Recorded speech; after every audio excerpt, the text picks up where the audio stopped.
надоле, слевај полека. Добро, така. Застани тука. Затегни кошулата малце, кошулата затегни, така, добро. Слегни уште една скала, слегни подоле. Добро, тука. Добро, рација дигни горе, рација, така. Добро, косата, рамото заврти го малце на кимен. Така, одлично. Добро, слегни уште една скала подоле. Уште слегни. Слегни тука, добро. Дигни ги раците горе, раците. Така, тоа е добро. Така, остави така. Добро, уште еднаш. Момент. Заврти го рамото напред, рамото, десното рамо, понапред. Дај, така, добро. Слегни уште малце подоле. Добро. Заврти со грбот на кимене, со грбот. Така, уште, така, погледај преку рамо. Добро, допри ги рација на зидот. Тука, не гледај во зидот, гледај во мене. Така, добро. Одлично, така. Ајде. Заврти се за цело тело, добро. Така, расшири ги раците на зидот. Одлично. Ајде, тргни, слегни малце подоле, сврти ја главата малку. Расшири ги раците.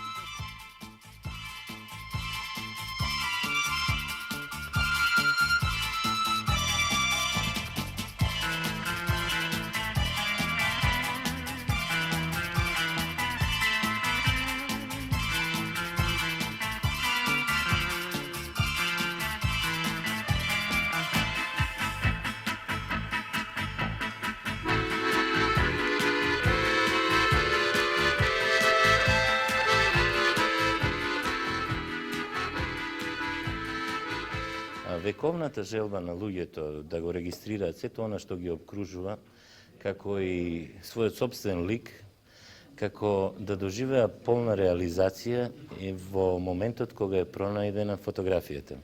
Уште Аристотел во една вака мала историја на фотографија го забележал феноменот на камера обскура.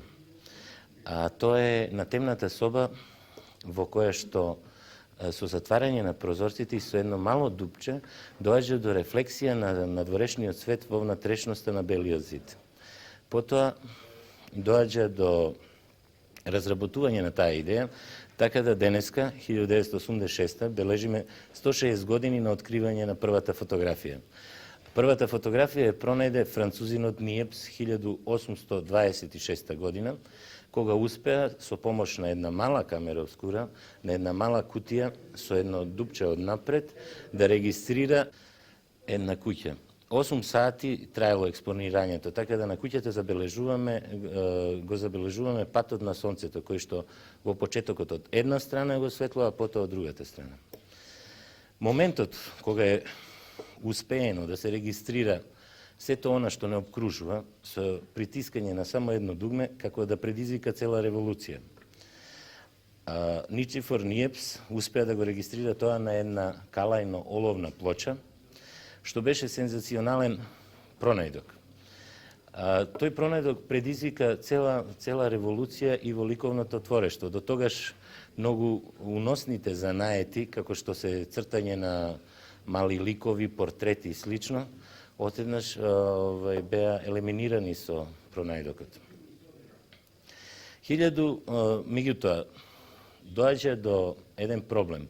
Самото правење на фотографија е едно, нејзиното регистрирање и печатење во весник е друго. Прв пат доаѓа до употреба на фотографија како илустрација за некој новинарски текст или прво отпечатување на фотографијата во весникот се случува 1880 година, кога Фредерик Ивс пронајдува полутонски блок.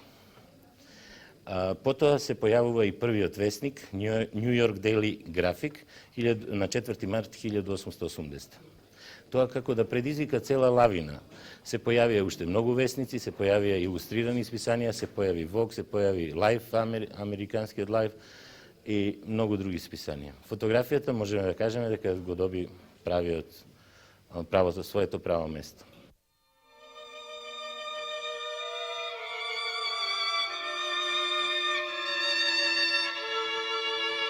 Овде сме во Тито Велес, во близина на стариот пеонски град Вила Зора. Порано подосна Велес се вика. Во подножјето на стариот град изграден еден мощно интересен манастир кој што се вика Свети Димитрije.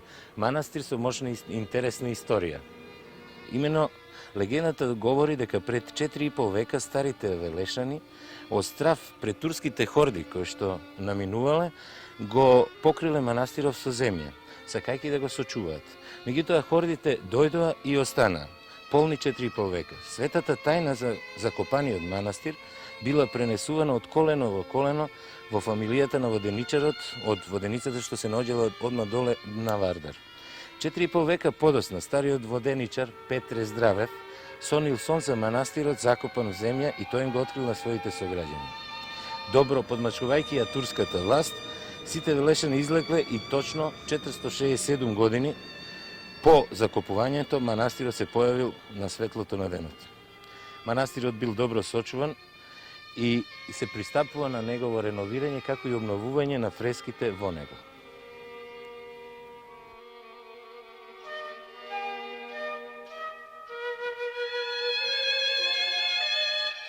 В 1855 година се пристапува кон изградба на конаците и реновирање на манастирот.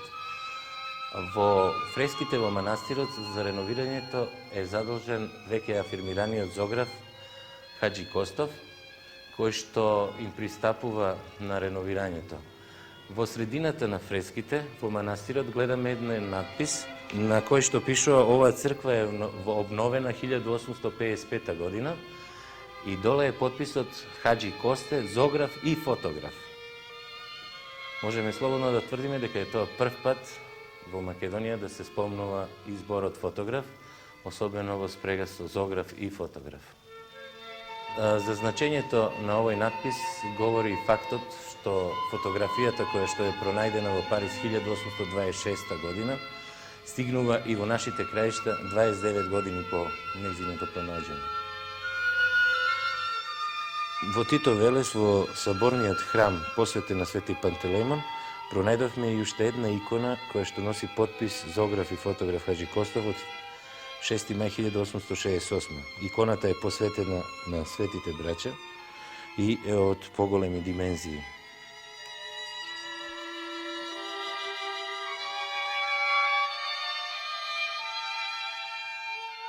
Кога говориме за фотографијата и фоторепортерството во Македонија, можеме да констатираме дека постојат, тој дел од нашата историја не е се уште истражен, така да јас би дал само некои прилози кон таа историја на фоторепортерство во Македонија.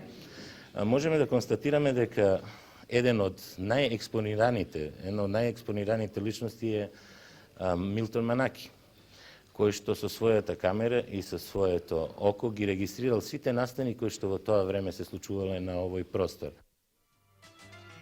Со својот фотоапарат Манаки го регистрира животот на Балканот во тие најбурни времиња на македонската историја.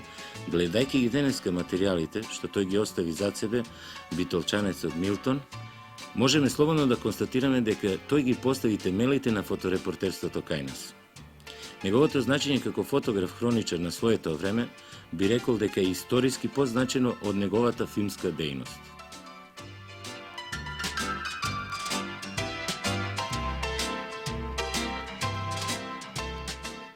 По ослободувањето со формирање на првите новински редакции, оформени се и фоторепортерски служби во Републиката. Со тоа, професионално и континуирано се следи и забележува секој поважен настан кај нас.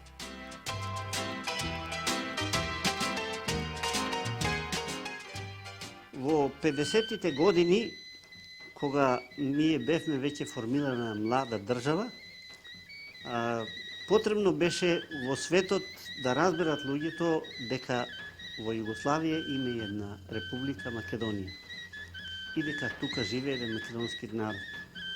Јас размислав на кој начин таква една информација да се пушти во светот и тогаш се сетив за оваа фотографија овдека, која се вика Бишка, а уствари тоа е македонски голф, и мислев дека на тој начин ќе побудам интерес кај луѓето да разберат дека постои тој народ македонски во Југославија.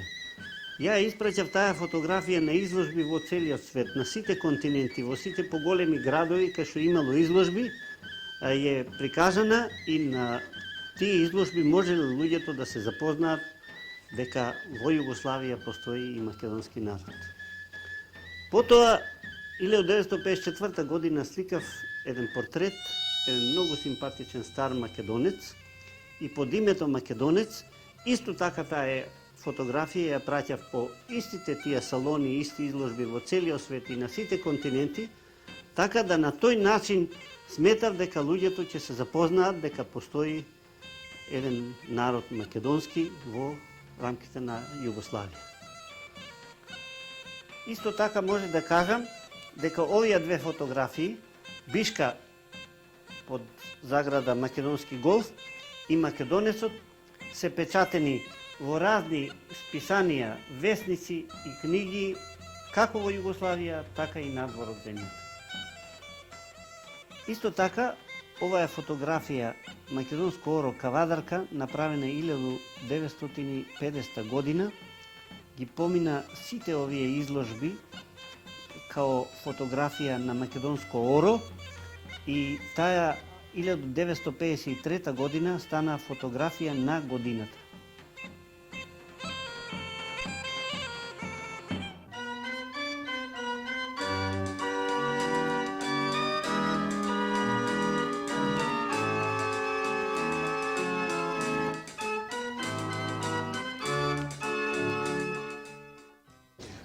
Веста за поплавата ја разбрав во редакција Нова Македонија, кај што сум вработен. Одма земав приборот мој и појдов на плоштад, од каде што ја направив и оваа прва фотографија. Од тука отидов до дом армија, тука официрски дом, и направив неколку фотоса тука, и од тука заминав према улицата Илинденска. Тамо на Илинденска ги направив и овие фотографии што ги имам тука. Вторава фотографија исто така ја направив на Илинденска, кај што им бева паднати басамците и не можева да излезат, бидејќи имаше многу голема вода, личеше на езеро. А оваа фотографија беше однесени скалите и немава што да прават, земали басамци од негде и се си минјава по басамците долу. А оваа е направена фотографија исто негде во градскиот парк, кој не можеше повеќе да оди со опелот, гости опелот тука и тие си заминава и изгледа негде кај што можат да се најдат смештај. Во 1963 година бев вработен во Комитет за информации и тогаш ме затече катастрофален земјотрес во Скопје, што го најде таа година. Истиот момент кога сватив дека се случува нешто, ништо друго нема становище него да идам на работа, на работно место, да земам опремата и да почнам да сликам. Излегов на Маршал Тито, улицата, и тука ги направив овие фотографии, кои фотографии после тоа беа доста експлоатирани во печатот нашиот, во светскиот и во телевизијата. Во моментот исто во пресцентарот се најде еден колега мој од Белград, фоторепортер. Беше тој постар човек,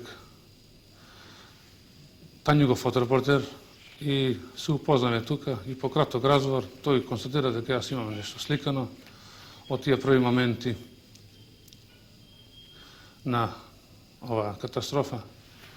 И у разговор со мене ме замоли дали да му ги остапам моите снимени филмови, за да он како би отишол во Белград да ги развие во нивната лабораторија и преку Тањуг да го пуштат во етер, да се објават во цел свет.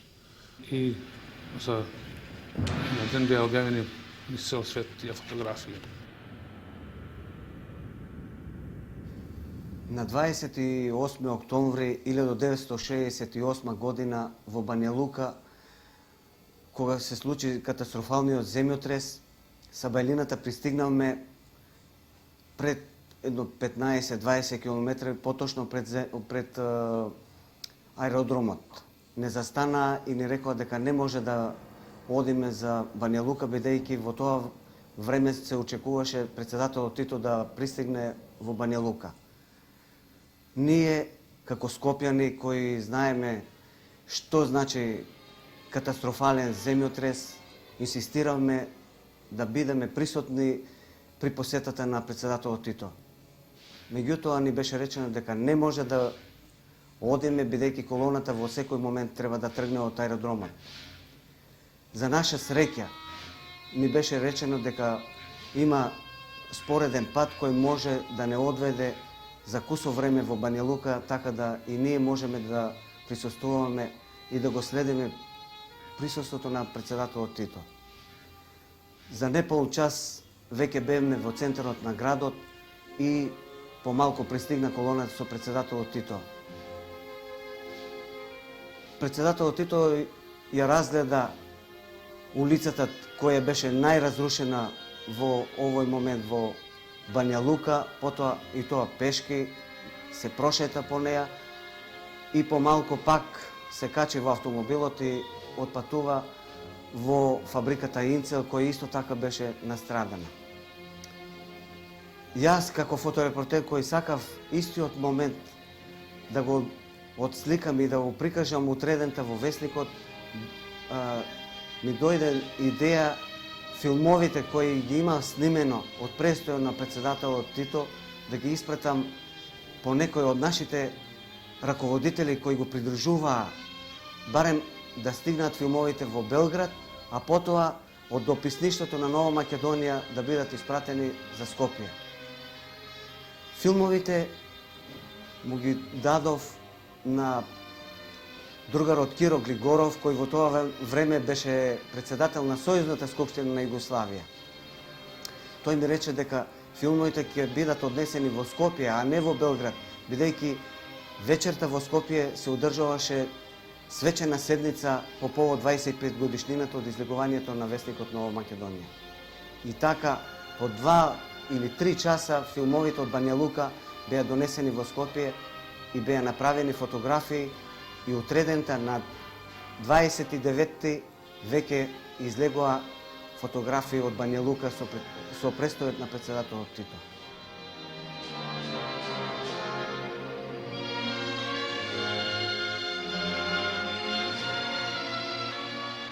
Од повеќекратните значења на фотографијата, јас као своја професија го избрав фоторепортерскиот занает.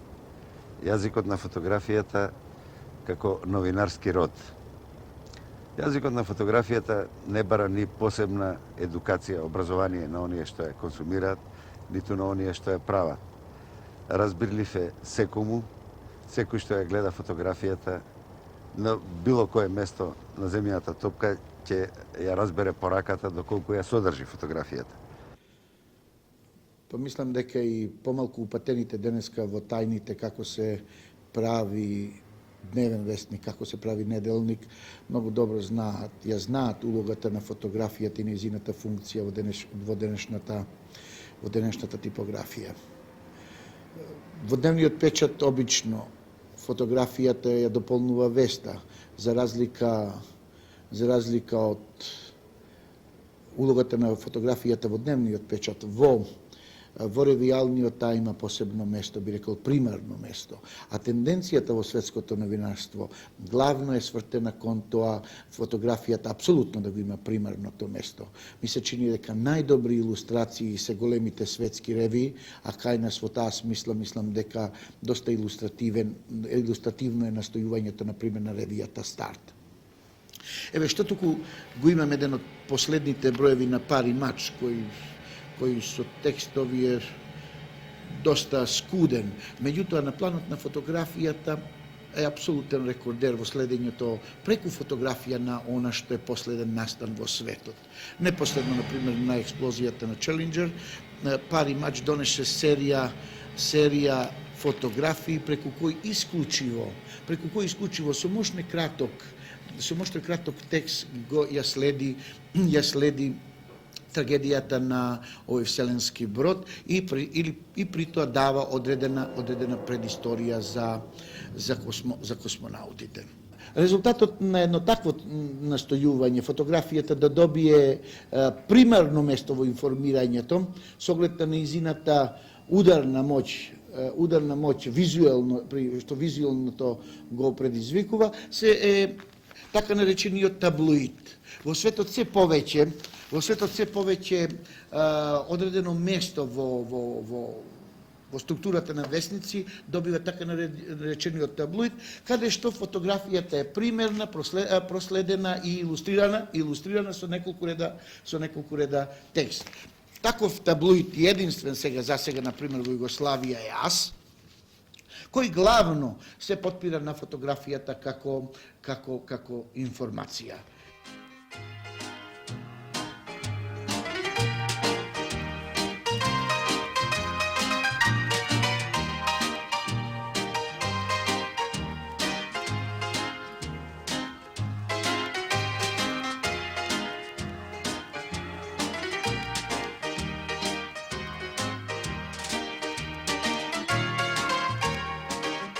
Сега какво е моето 4,5 годишно искуство со уредувањето на екран?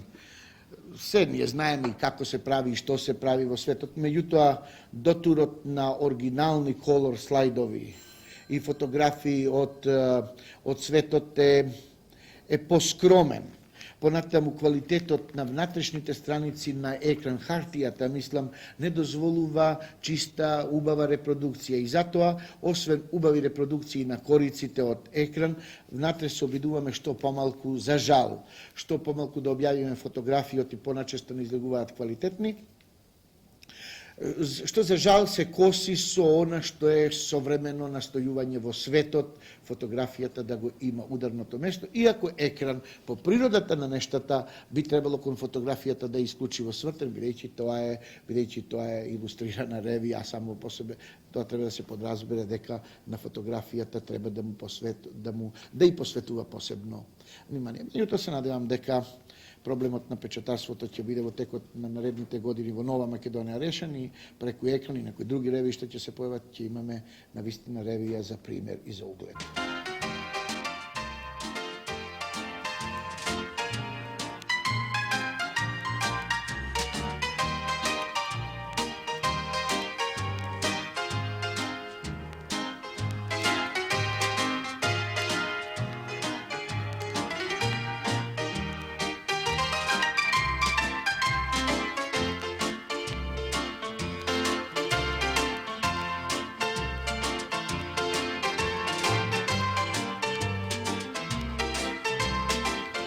Фоторепортер како занимање е доста одговорно и не е така лесно.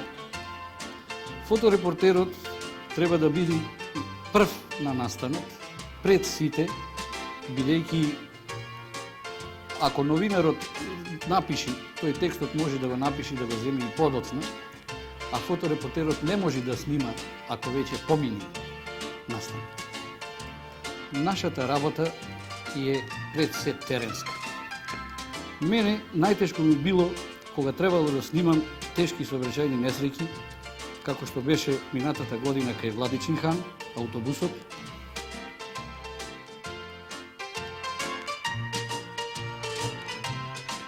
Сега, ако го резимирам ова што во неколку реда претходно го кажав, јасно ќе ни биде зошто единствени и најголеми жртви во новинарството главно се фоторепортерите, филмските и телевизиските сниматели. Тие морат, сакаат, не сакаат да бидат во првите, да речам, борбени редови во Ирак, во Иран, во Либан, при некои елементарни катастрофи и така натаму. Додека ние, новинарите, ние чистите новинари што не држат в раце камера, било фотоапарат или камера, можеме таквите информации да ги добиеме и во штабот или да ги добиеме во позадина. Фоторепортерот, филмскиот снимател, телевизискиот снимател мора да е во првиот ред и за жал резултат на сето тоа е еден доста трагичен биланс последниве неколку години на загинати или убиени фоторепортери, филмски и телевизиски сниматели.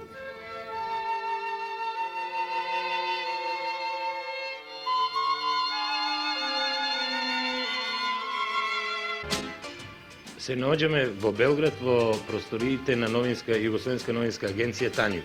Ова овде е фото Танјук. Тоа се машини за емитување на фотографии. Во Фототаниук доаѓаат дневно фотографии од сите краишта на нашата република и од целиот свет. Фотографиите кои доаѓаат директно од целиот свет со помош на оваа централа тука се емитуваат директно во сите југословенски редакции и на пример во Нова Македонија и во Вечер. Фототаниук е директно вклучен 24 часа во 4 светски големи светски агенции, тоа се Reuters, Associated Press, Европската прес агенција и Press Photo International, кој што ги обединува источните земји. Фототаниук за тие сите светски агенции обезбедува фотоси од сите важни настани во Југославија за кои што тие се заинтересирани.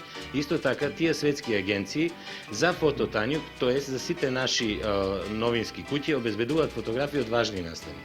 Ќе дадам еден пример. Неодамна кога се играше утакмицата помеѓу Денди Юнајтед и Вардар во Скопје, за 15 минути со помош на еден ваков телефотоотпремник, фотографијата беше емитувана во земјите на Велика Британија и утре денте искористена во Daily Mirror и во останатите весници. Со помош на овој систем, фотографијата, фотоесеот и фоторепортажата од Македонија е присутна во целиот свет со помош на телекомуникационите системи, компјутерски и сателитски. Воедно, тоа е, мораме да ја повториме и старата вистина, дека фотографијата говори со најуниверзалниот јазик, разбирлив за сите луѓе на светот.